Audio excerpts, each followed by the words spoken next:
क्या आप जानते हैं, इस सर्द जंगल में छुपा है एक ऐसा राज जिसे जानने की हिम्मत हर किसी में नहीं। आज की कहानी आपको डराने के साथ सोचने पर मजबूर कर देगी। तो जुड़े रहें SNS 7 हॉरर स्टोरी चैनल के साथ और कहानी को पूरा देखने से पहले चैनल को सब्सक्राइब करें, लाइक करें और कमेंट में अपने डरावने अनुभव जरूर साझा करें। जंगल का रहस्य। सर्दियों की एक शाम अमन और विवेक, जो बचपन के दोस्त थे, अपने गांव के पास वाले घने जंगल में घूमने निकले।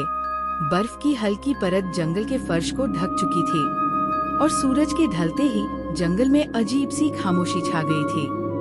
दोनों को रोमांच पसंद था, इसलिए उन्होंने ठंड की परवाह किए बिना जंगल के अंदर जाने का फैसला किया। कहते हैं, इस जंगल में कोई लौटकर नहीं आता, विवेक ने हंसते हुए कहा। डरपोक मत बनो, हम सिर्फ थोड़ी देर में वापस आ जाएंगे, अमन ने जवाब दिया। जैसे ही वे जंगल के गहरे हिस्से में पहुँचे, उन्हें एक पुराना टूटा हुआ मंदिर दिखा। मंदिर के चारों ओर घने पेड़ और बर्फ से ढकी जड़ें थी। ये मंदिर यहाँ पहले नहीं था, अमन ने हैरानी से कहा। हो सकता है हमें पहले ध्यान न गया हो, विवेक ने कहा, लेकिन उसके चेहरे पर डर साफ दिख रहा था। दोनों ने मंदिर के अंदर जाने का फैसला किया। अंदर अंधेरा और ठंड थी। दीवारों पर अजीब अजीब आकृतियां बनी हुई थी, जो किसी कहानी को बयां कर रही थी। अचानक मंदिर के एक कोने से धीमी फुसफुसाहटें सुनाई देने लगी। तुमने सुना? विवेक ने धीमे स्वर में पूछा।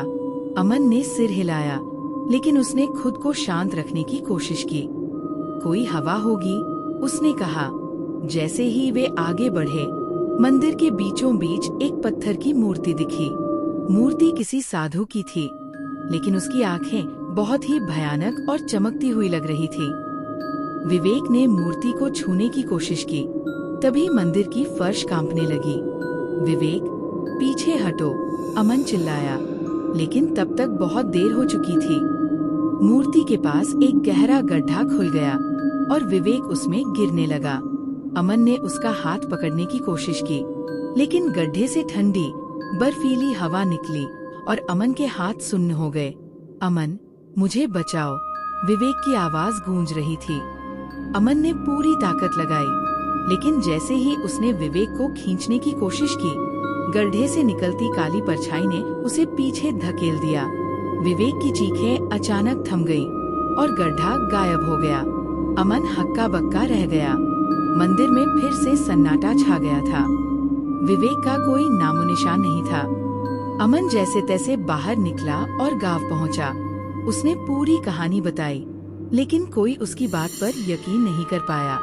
अगले दिन वो पुलिस के साथ मंदिर तक गया, लेकिन वहाँ न तो कोई मंदिर था और न ही विवेक का कोई निशान। उस दिन के बाद अमन ने कभी जंगल की ओर नहीं देखा, लेकिन सर्द रातों में उसे अपने कमरे के बाहर फुसफुसाहटें सुनाई देती है। एक आवाज बार बार कहती है, अमन, मुझे बचा लो।